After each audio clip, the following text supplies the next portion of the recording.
Look, if you've been a fan of the channel for a few months now, then you know I've been making videos on the Timberwolves for quite some time. In fact, my first ever video was centered around the idea that Minnesota had the potential to become a super team. Now, that video was made all the way back in April, so when it came out, the Timberwolves were on the verge of their iconic play-in run. And I think it's fair to say that the team looked very different then than it does now, almost a year later. But one thing has stayed the same, and that's that I believe that these three players I saw as extremely important to the team's future success. And those guys were the 2015 first overall pick, who's made an All-NBA team and is arguably a top 10 big man in this league when healthy, in Karl-Anthony Towns. Then you got this exciting new guy with a bunch of bounce to him in Anthony Edwards, who's exploded onto the scene in his short time in this league. And finally, you have D'Angelo Russell, who for quite some time I really thought was going to be the guy at point guard for the years to come. But with every day that passes, it's seeming like that take is further and further from the truth. Hell, there's been rumors circulating around the league that D'Angelo Russell is on the trade block. Especially with the deadline just a week away, anything could happen. Now, there are three teams who have been reported in having interest in trading for the former All-Star, with squads like the Clippers, Mavericks, and Suns being connected to the point guard. And with the way this season's heading, it's looking like the team's going to need to shake things up if they want to avoid disappointment. And speaking of disappointment, this leads right into the topic of the video, which is that Rudy Gobert has been nothing but disappointing since joining the T-Wolves. And if I'm being real, I was super high on the move for Minnesota when it first happened during the offseason.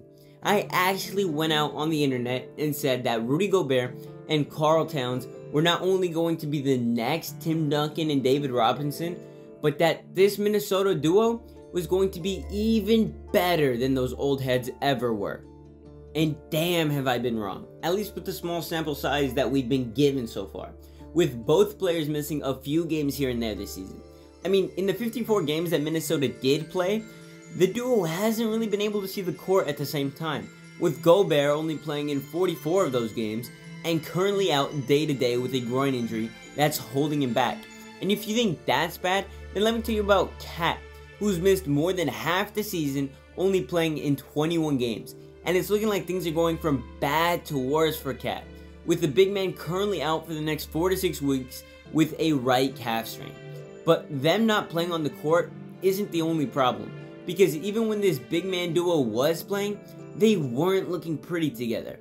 With Towns, for example, averaging the lowest amount of points per game since his rookie year. And it's not like he's playing less minutes in the games, it just seems like with so many weapons on offense, the ball's got to be shared a lot more than previous seasons. And Cat's scoring isn't the only thing on the decline. In fact, Towns had been rebounding at an all-time low in his career.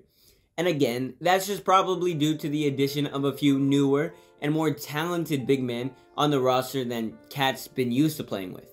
But one of the positives for Karl that comes out of the Rudy Gobert trade is that his assist numbers have skyrocketed, which shouldn't be a surprise. Anyone with the lowest of basketball IQs could tell you that when someone who has a handful of teammates really good at scoring is going to get a lot more assists. I mean, come on, man. Assists aren't going to be hard to find. But enough about Cat. Let's get to the big issue at hand.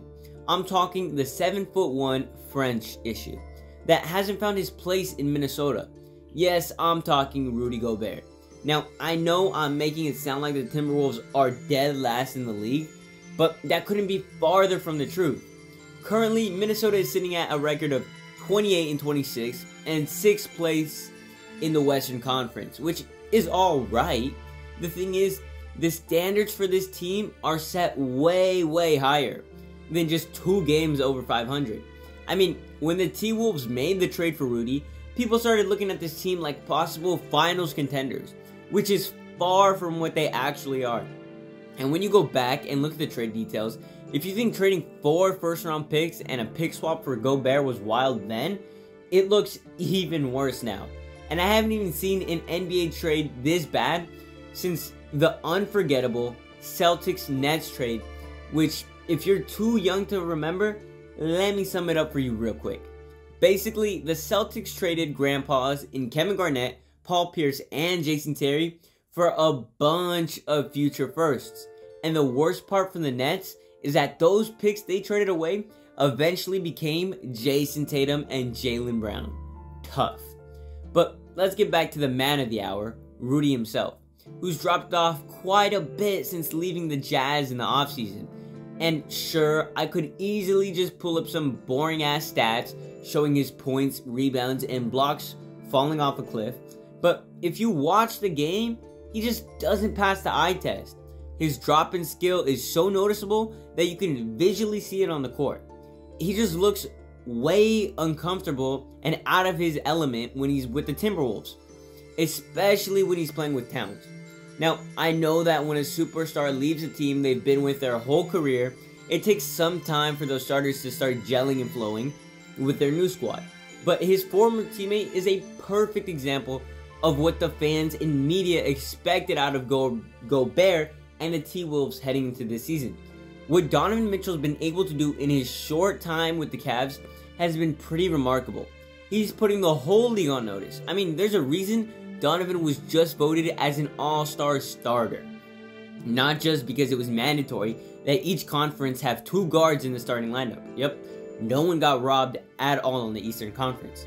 Anyway, all I'm saying is that someone might argue that Rudy has missed a few games and hasn't been there long enough for us to judge the situation, but his former teammate is proving the exact opposite. Not only has Mitchell been playing really well, but he too has battled a few injuries this season. Look, I know that the title says that the trade was a huge mistake, and I stand by that. But that doesn't mean I want to see Rudy fail. I mean, I want to watch this guy succeed. And I'm really hoping that Minnesota figures things out over the All-Star break and turns things around, you feel me? Ooh, and the last thing I want to mention that actually leads into my next video is that Rudy Gobert has effed up the trade market like hard this season. Don't believe me? Well, there are real reports out there saying that freaking Toronto Raptors are going around asking for 3 first-round picks for guess who? OG Anunoby. Yeah. I mean, sure, he's a good role player, but nowhere near worth 3 first-rounders. Just saying. Alright. That's it for the video. All I wanted to say was said. Catch y'all next time. Deuces.